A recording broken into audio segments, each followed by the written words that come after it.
What if the United States walked into this conflict with the wrong mental model entirely? What if the strategy that worked in Venezuela was never going to work in Iran? What if the country that has been preparing for this exact moment for nearly half a century is the one that is winning the strategic war, even as it absorbs punishment on the tactical level? I want you to do something for me right now. Before I say anything else, I want you to stop whatever you are doing, and I want you to think back with me about 6 months ago. Maybe some of you were sitting in the same place, watching one of my videos, and I said something that a lot of people disagreed with. I said if the United States attacks Iran, this will not look anything like Venezuela. A lot of people pushed back. They said, "Professor, come on. The Americans have F-35 seconds. They have carrier strike groups. They have precision guided munitions that can hit a target the size of a car from 30 feet. Iran is broke from decades of sanctions. This will be over in a few weeks." And I said no. I said this is a completely different kind of war. Today is July 12, 2026. The United States has just completed its third round of airstrikes on Iran. 140 targets hit in the past 48 hours. Over 300 targets total since this war began. Think about that number for a second. 300 targets. That is not a warning shot. That is a sustained, large-scale military campaign. And what is Iran doing? Iran has officially closed the Strait of Hormuz. Not partially. Not as a threat. Officially closed. The IRGC announced it until further notice. Iran is simultaneously firing missiles and drones at American military bases in 5 countries: Oman, Qatar, Jordan, Kuwait, and Bahrain, all at once.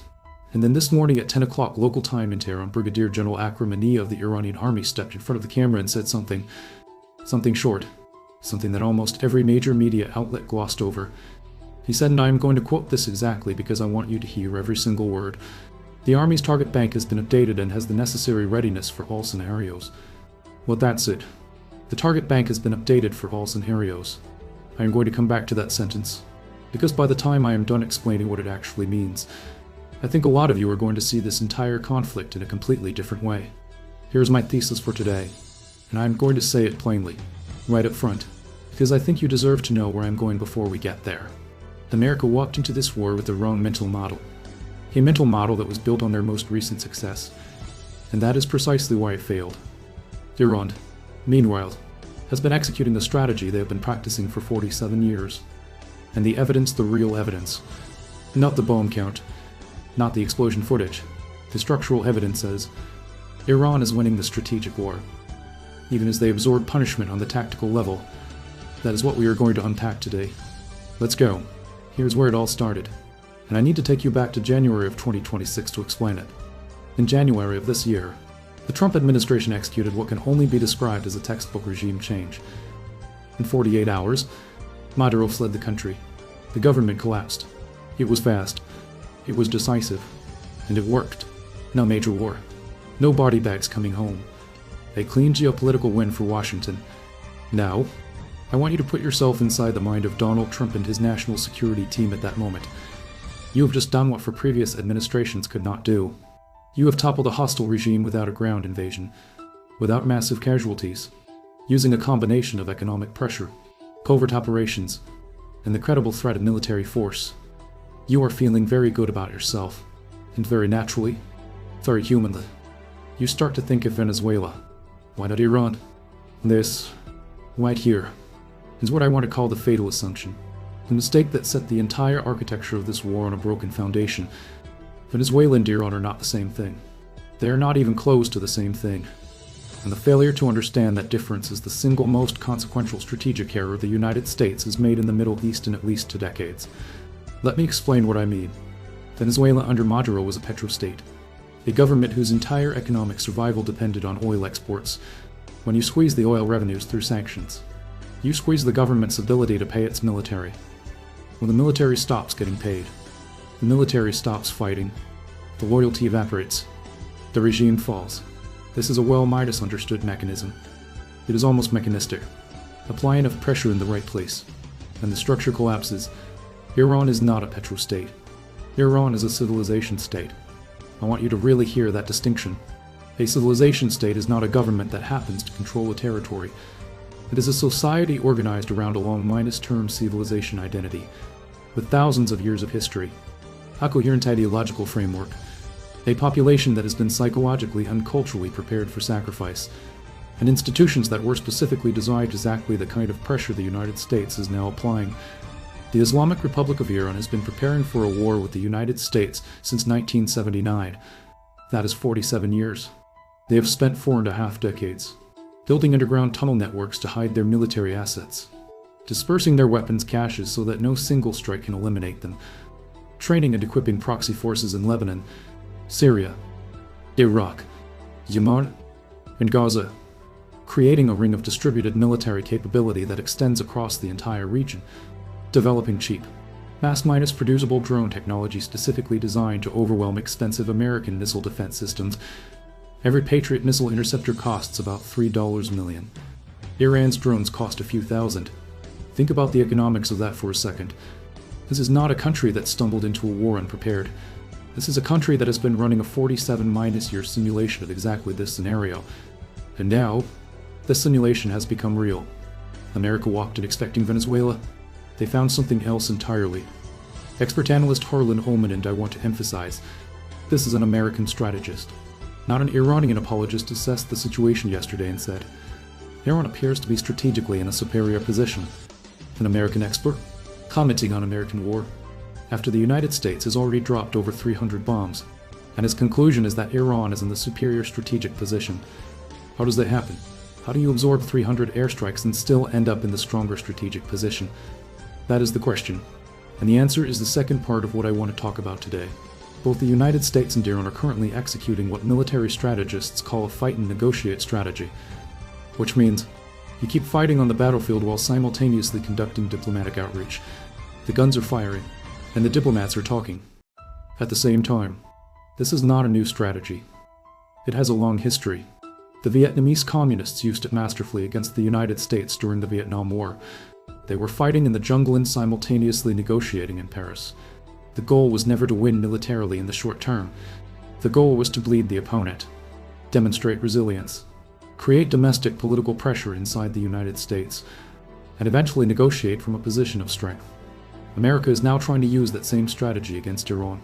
Washington is dropping bombs through its military assets while simultaneously sending quiet diplomatic signals through Oman and Qatar. Iranian Foreign Minister Arag Kai is at the table. American diplomats are waiting for Iran to blink. It sounds logical. It sounds like a reasonable approach. But here is what the mainstream media is not telling you. Iran is playing this game better than America. And the reason is simple. Iran has been practicing this exact strategy since 1979. Think about every major confrontation Iran has been involved in over the past 4 decades. The hostage crisis, the Iran-Iraq war, the negotiations over the nuclear program in 2015. Every single time, Iran has combined military posturing with diplomatic engagement. They have been running this playbook over and over and over again. They know every move. They know every counter-minus move. They know when to escalate and when to pause. They know how to read American domestic politics.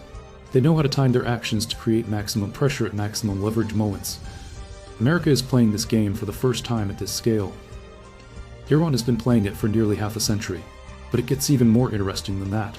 Kenneth Katzman, one of the foremost Iran experts in the United States currently with the Soufan Center, made an observation this week that I think is one of the most important analytical points anyone has made about this conflict so far. He noted that the hardline faction within the IRGC, the Islamic Revolutionary Guard Corps, is deliberately sabotaging the diplomatic progress being made by Foreign Minister Arag Kai.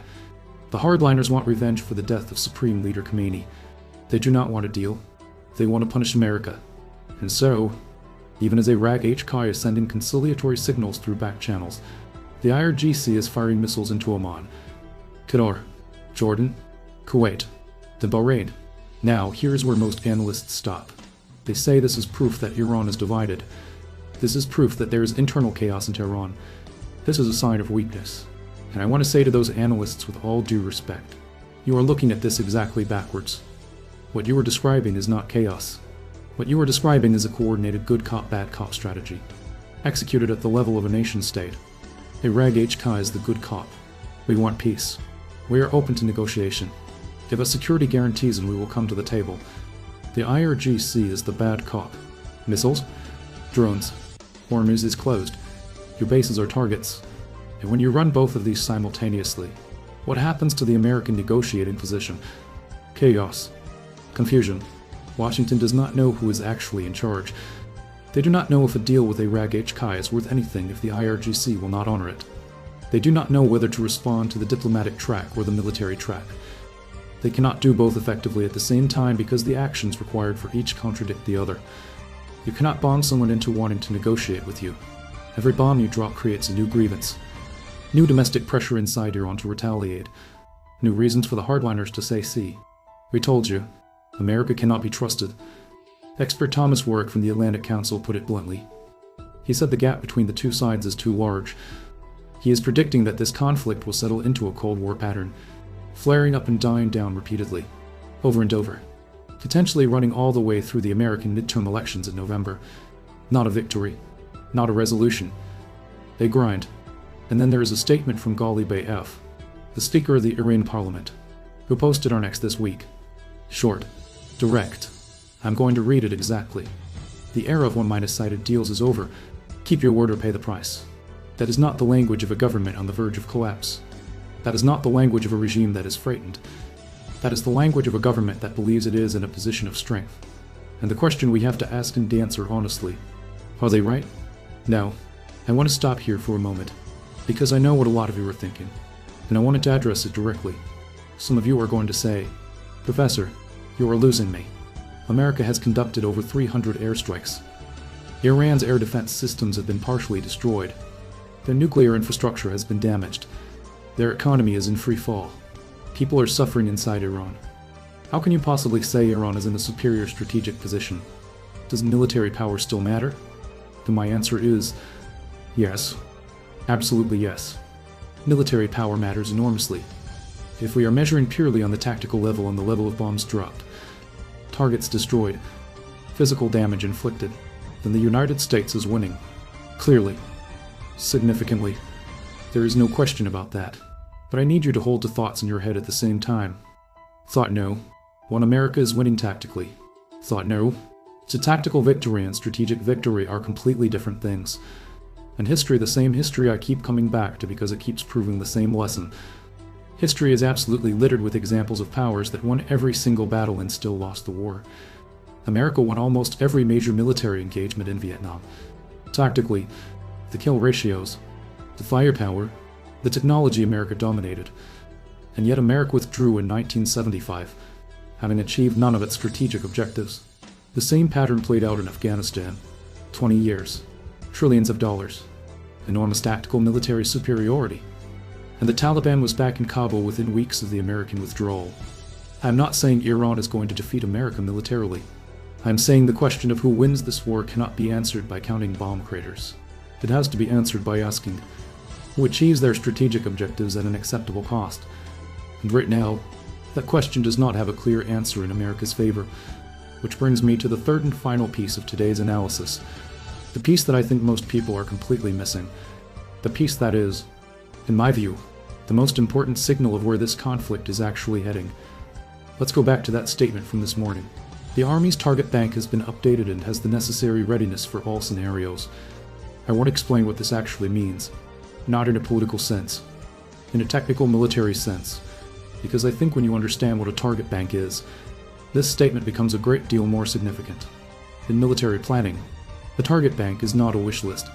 It is not vague, aspirational rhetoric. A target bank is a detailed operational database of potential strike targets. Each target in the bank has been surveyed, geolocated with precision coordinates, analyzed for its strategic value, and matched to a specific weapon system capable of destroying it. The attack plan has been written. The execution sequence has been rehearsed. Everything is preloaded and ready. When military says its target bank has been updated, they're not saying, we can find targets if we need to. They are saying, we already have the targets. We already have the plans. We already have the capability. We are waiting for the order. And when they say updated, they're saying, we have incorporated the new information. We have watched what America has been doing for the past week. We have identified what has changed, and we have adjusted our plans accordingly. And when they say for all scenarios, they're sending a message to every decision maker in Washington, in Tel Aviv, in Doha, in Amman, in every capital. Every scenario you are considering, we have already gamed it out. Increased airstrikes. We have a plan. Attempt to blockade our ports. We have a plan. Ground invasion. We have a plan. Israel joins the campaign directly. We have a plan. The GCC countries allow their territory to be used as a staging ground. We have a plan. And you are in it. That is what that sentence means. And it connects directly to what is happening in the Strait of Hormuz right now, which is the second thing nobody is talking about seriously enough. Tader Bai, a maritime strategy expert at the Center for Maritime Strategy, said something this week that stopped me cold. He said, Iran is trying to do something no one has ever done in the Strait before. Think about that. In the entire modern history of the Strait of Hormuz and all the decades of tension and confrontation in that waterway, no one has ever done what Iran is doing right now. They are not simply blocking the strait. They are not just saying no ships pass. They are implementing what Al-Bai describes as a permission impediment scheme by force. What that means is this. If you want to move your oil tanker through the Strait of Hormuz, you need to request permission from Iran. Then you will need to pay. Iran is positioning itself not as a nation that is closing an international waterway in an act of desperation, but as a sovereign authority that controls access to that waterway, like a towboat operator. Except the towboat operator has missiles. 20% of the world's oil supply passes through that strait every single day. What Iran is doing is not an act of war in the traditional sense. What Iran is doing is an attempt to permanently restructure the geopolitical order in the Persian Gulf. They are trying to establish, by force, a new reality. One in which Iran has effective sovereign authority over one of the most strategically important choke points on the planet. This is the chess move that no one is talking about, because everyone is looking at the explosions, the missile strikes, the drone footage, the bomb craters, and while everyone is watching the explosions, Iran is quietly attempting to redraw the rules of the game. And here is the trap that America is in, the structural trap that connects everything I have talked about today. To stop what Iran is doing in Hormuz, you cannot do it from the air. You cannot bomb your way to reopening a strait. Not when the country controlling it has its military assets dispersed across underground networks that have been hardened over 47 years. You need ground forces. You need a naval operation combined with a ground campaign.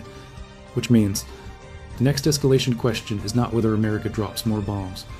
The next escalation question is whether America puts boots on the ground. And that is the question sitting on every decision maker's desk in Washington right now. But it is the question that nobody in this administration wants to answer. Because the only way out of a trap is through a door that nobody wants to open. So let me give you my 3 concrete, specific, checkable predictions. Write these down if you want. Come back to this video in 60 days and tell me whether I was right or wrong. Prediction no. 1. The Strait of Hormuz will not be fully reopened for at least 3 months, possibly longer. Here is my reasoning. Iran has not closed Hormuz as a temporary, tactical move. Iran has closed Hormuz as a negotiating instrument. They are not going to reopen it when America tells them to. They are going to reopen it if and when they have extracted a concrete, verifiable concession from the American side. Security guarantees. Sanctions relief. Some form of recognition that changes Iran's strategic position in a meaningful and durable way. And then in negotiation, the person who makes the first concession from a position of leverage loses that leverage. Iran will not open Hormuz first, and America cannot accept Iran's terms without appearing to reward aggression, which means we are looking at a prolonged standoff in one of the most economically critical waterways on Earth. Watch the oil markets. Watch the shipping insurance rates. Those numbers will tell you the real story of how the world is reading this situation. Prediction no. 2. The Trump minus Netanyahu relationship is going to fracture. And that fracture is going to become visible and significant within the next 60 days. This is a hidden fault line in the American position that almost nobody is discussing. Benjamin Netanyahu wants total destruction of Iran's military and nuclear capability. He wants a campaign that does not stop until the Islamic Republic is no longer a functional threat to Israel. That is his objective. That is the only outcome he considers acceptable. Donald Trump wants a deal. Not necessarily a good deal. Not necessarily a comprehensive deal. A deal he can stand in front of a camera and call a win. A deal he can take into the 2026 midterms and say, I ended the conflict. I brought stability. I'm the deal maker. These two objectives are structurally incompatible. You cannot simultaneously pursue total destruction of Iran and negotiate a phase-minus saving exit with Iran. The actions required for one strategy actively undermine the other. Netanyahu will push for escalation. Trump will resist not out of moral conviction, but out of political calculation. And when that tension becomes public and it will become public, it will create exactly the kind of signal that Iran's negotiators will exploit. Watch for unusually terse or vague joint statements from Washington and Tel Aviv. Watch for any reports of scheduled delays or cancellations in high-level consultations. Those will be the early signals that the alliance is developing stress fractures. Prediction no. 3. The question of American ground troops will reach critical mass before November, but the decision will be delayed until after the midterms unless Iran forces the timeline. Here's the logic. The current air campaign is producing tactical results, but not strategic resolution. If Iran continues to hold Hormuz, continues to attack regional bases, and continues its fight and negotiate strategy, the military pressure on the White House to escalate further becomes enormous. The Joint Chiefs will present options. Some of those options will involve ground forces.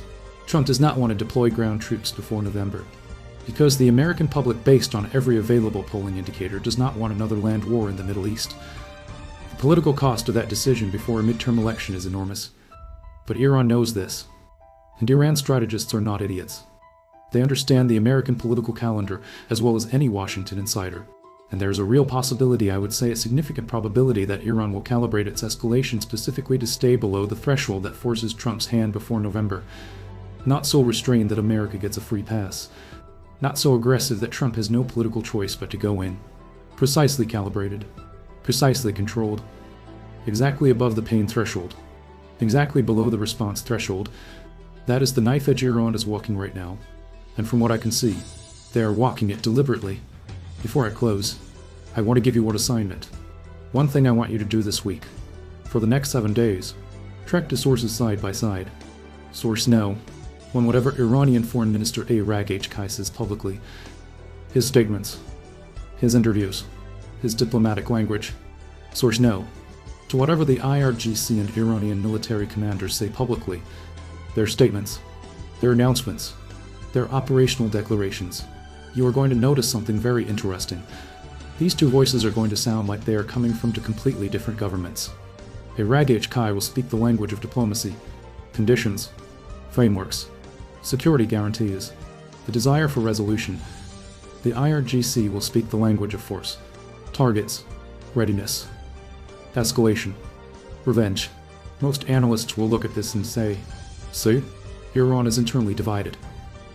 Iran is chaotic. Iran cannot speak with one voice. I want you to look at it differently. I want you to ask, what would be the strategic advantage of having two different voices saying two completely different things simultaneously? Who benefits from the confusion this creates in Washington's decision-making process? When you can answer that question, you are thinking like a strategist, and you will understand this conflict at a level that goes far deeper than anything you will see in the mainstream news coverage. Let me bring this home. We have covered 3 things today. First, America made a foundational strategic error by treating Iran like Venezuela. Venezuela was a petrostate with a government sustained by oil revenues. Iran is a civilization state with 47 years of preparation for exactly this moment. The mental model was wrong from the beginning. Second, both sides are running a fight and negotiate strategy. But Iran has been executing this playbook since 1979. They know every move. They are running the good cop, bad cop dynamic through Raghechkai and the IRGC simultaneously, creating strategic confusion in Washington that is undermining the American negotiating position, even as American bombs continue to fall. Third, the statement about the target bank, combined with the unprecedented permission payment scheme Iran is implementing in Hormuz, is not a sign of desperation. It is a sign of